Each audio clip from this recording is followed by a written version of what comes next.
Hello everyone, and welcome back to the channel. It was a cold morning in a small town, the kind where the sky feels heavy and grey, and the streets are still wet from the night's rain.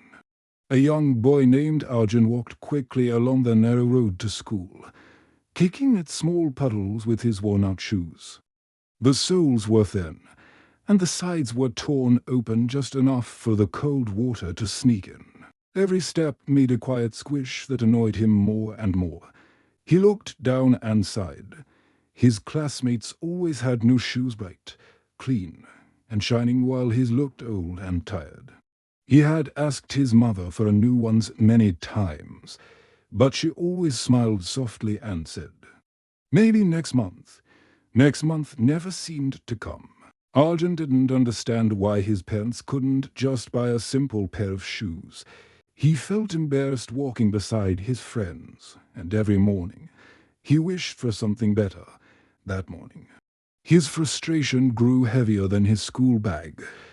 He kept his head down, muttering under his breath about how unfair life was. When he reached the crossroads, he saw a few students from his school walking ahead. Some were laughing, some holding umbrellas, and all of them, it seemed, had nicer shoes than his. He turned away, his heart tightening with envy. As he crossed the muddy path near the park, he noticed a small figure up ahead. A boy about his age was walking slowly, balancing his school books in his hands. But there was something unusual. The boy wasn't wearing any shoes at all. His feet were bare, covered in mud, scratched by stones. Yet he kept walking as if it didn't bother him. His uniform was old, but his face carried a quiet determination. Arjun stopped. The world round him seemed to pause. For a moment the sound of the wind, the distant chatter, everything faded. He looked again at the boy's feet, then down at his own torn shoes. For the first time, the holes in them didn't seem so bad. He watched as the barefoot boy carefully stepped round a puddle, clutching his books tightly to his chest, his lips silently moving as if he were whispering a prayer. Something inside Arjun shifted. His complaints suddenly felt small, almost shameful.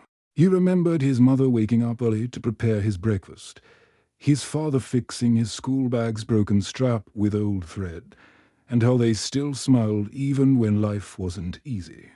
They didn't have much, but they always gave him what they could.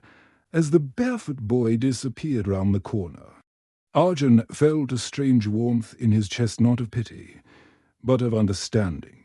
He took a deep breath, the cool morning air filling his lungs, and continued walking towards school. The squish of his shoes no longer bothered him. Instead, he felt grateful for them, for the comfort they still gave.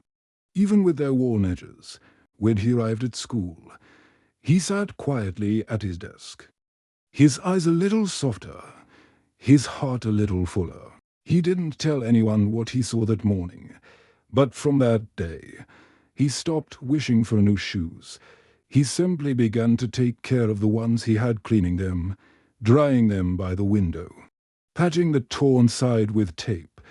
They were still old, but now they told a story of gratitude.